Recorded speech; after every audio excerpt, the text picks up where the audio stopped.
Today we're going to be talking about squares. So take your notes on your own paper. If I write something down, you write it down as well. And let's discuss what a square is. A square is a parallelogram with all sides the same length with four 90-degree angles. So if this square is 1 by 1, its area is 1 squared. This square's dimensions are 2 by 2, its area is 2 squared. 3 by 3, it's 3 squared. That's why when we have an exponent of 2, we call it squared. You are making a square. Not kind of, that's what you're doing. Well, we want to focus on what a perfect square trinomial is. So let's check this out. This is a square. It's a square because we have an exponent of 2. Let me show you what that looks like visually if this were a literal square.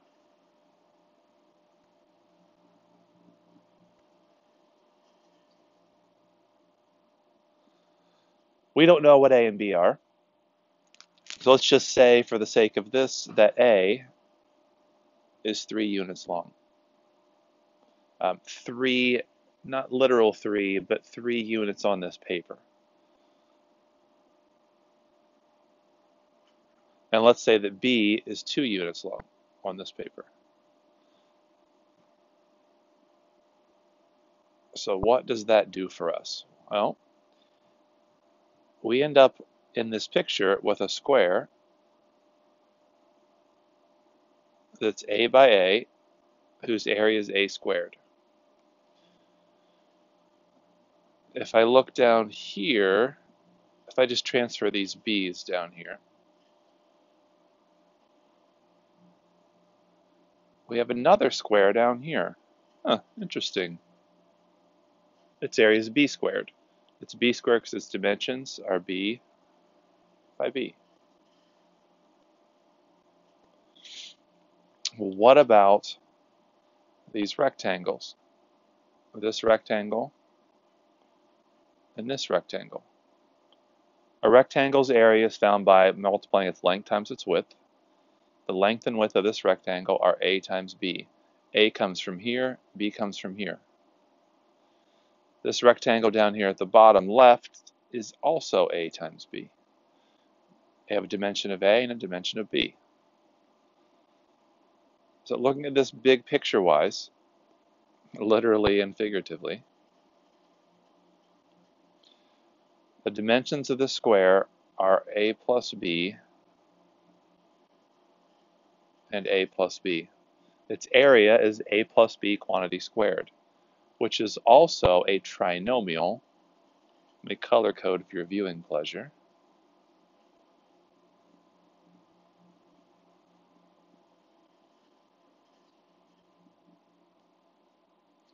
So A plus B quantity squared is equivalent to A squared plus, notice how we have these ABs twice.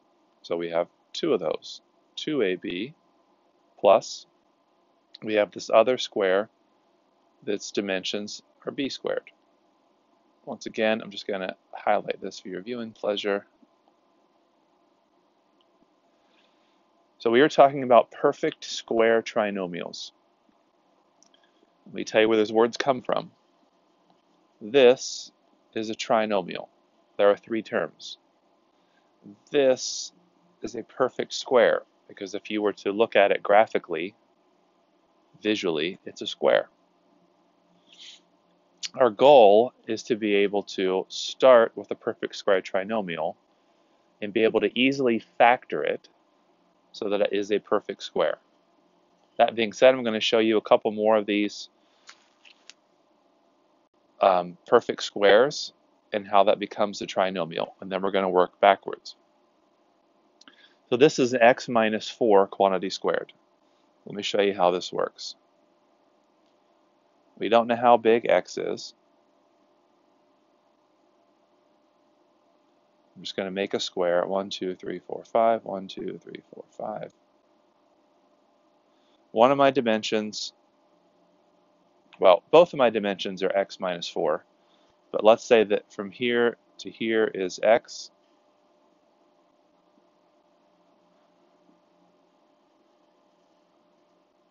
That gives me this square. And let's say that this is a negative 4. That's from here to here.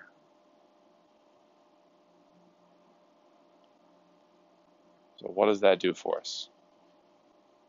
Keep in mind, when you draw this, you don't have to draw it to scale.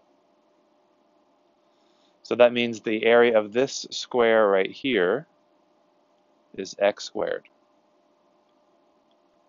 The area of this square is negative 4 times negative 4. Negative times a negative is a positive, so that's 16. The area of each of these rectangles are negative 4 times x, which is negative 4x.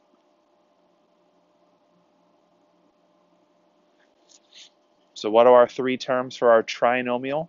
If you square a binomial, this here is a binomial because there are two terms and it's being squared. So we're squaring a binomial. The three terms that we get for this are x squared, which comes from this square that's blue. We have 2 minus 4x's. So a minus 4x and a minus 4x is a minus 8x.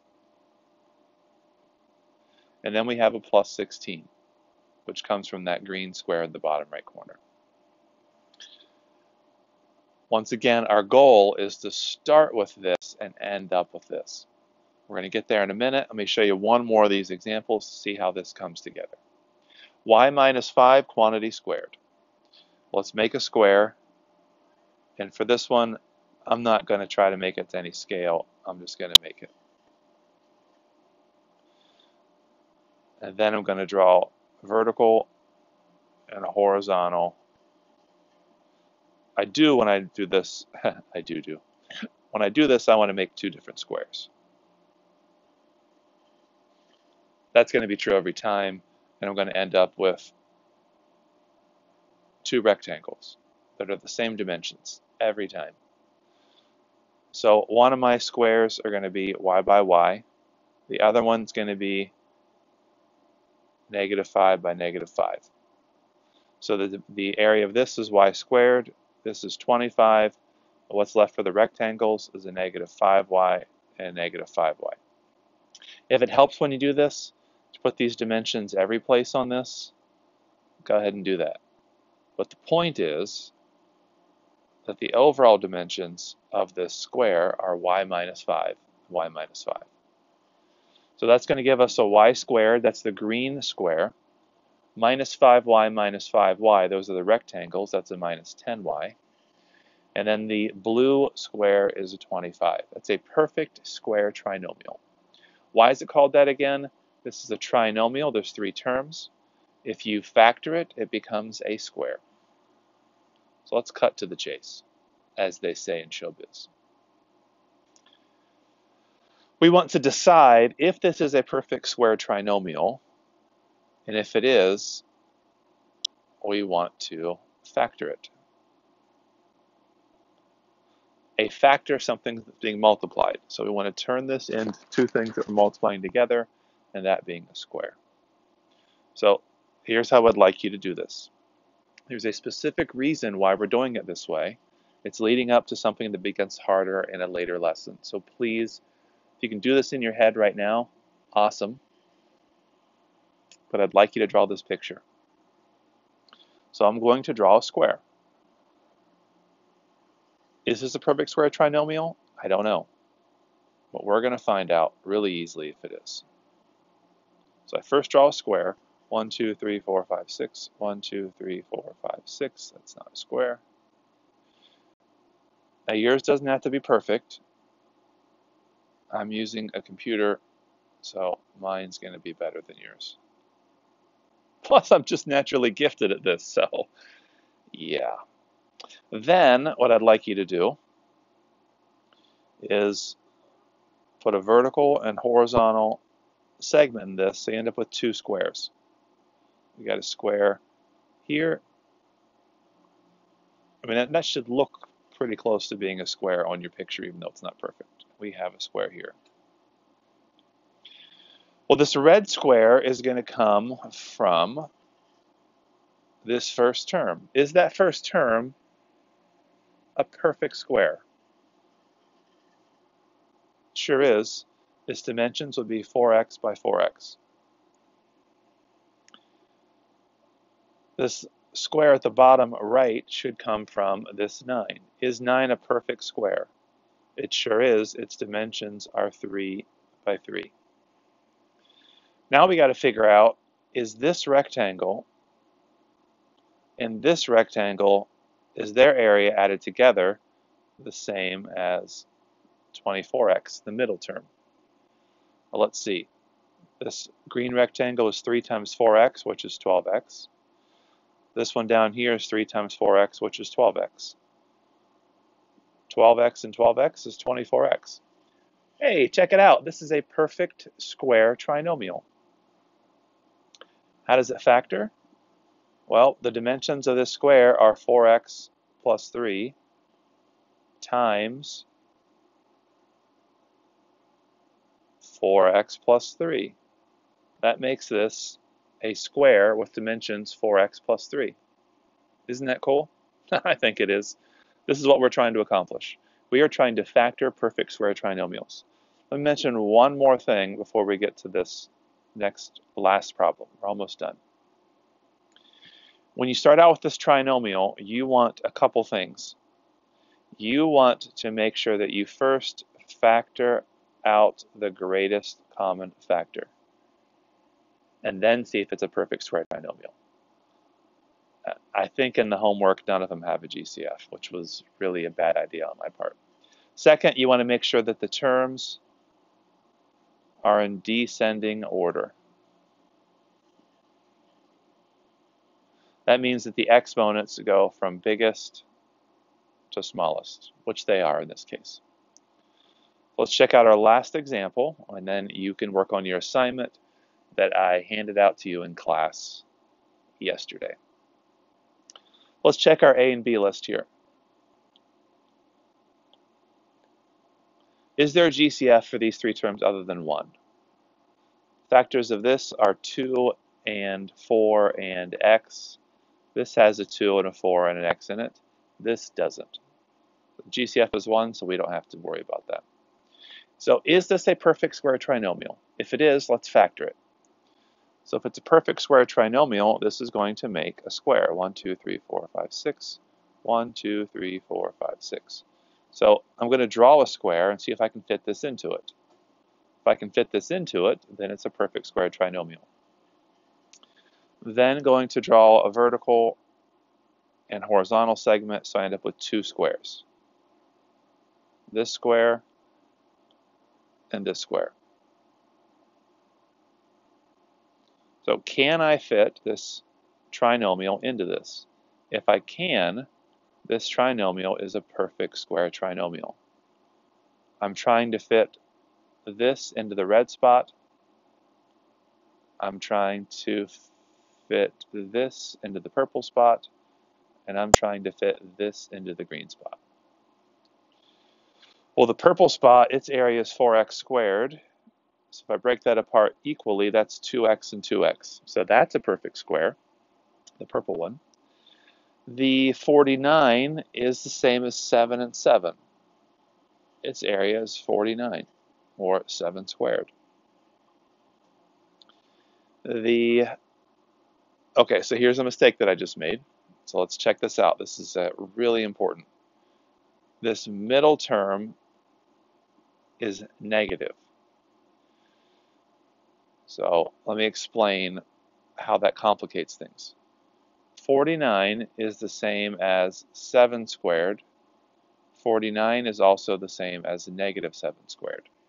So when you have this perfect square 49, you have to decide, is it being formed by 2 7s or 2 negative 7s? Well, that middle term is going to tell you that it's negative 7s. Let me show you further how we know this. This rectangle here that's red is 7 times 2x, which is 14x. This one down here is also 14x. Do those two red rectangles make up the negative 28x. They don't. They make up a positive 28x.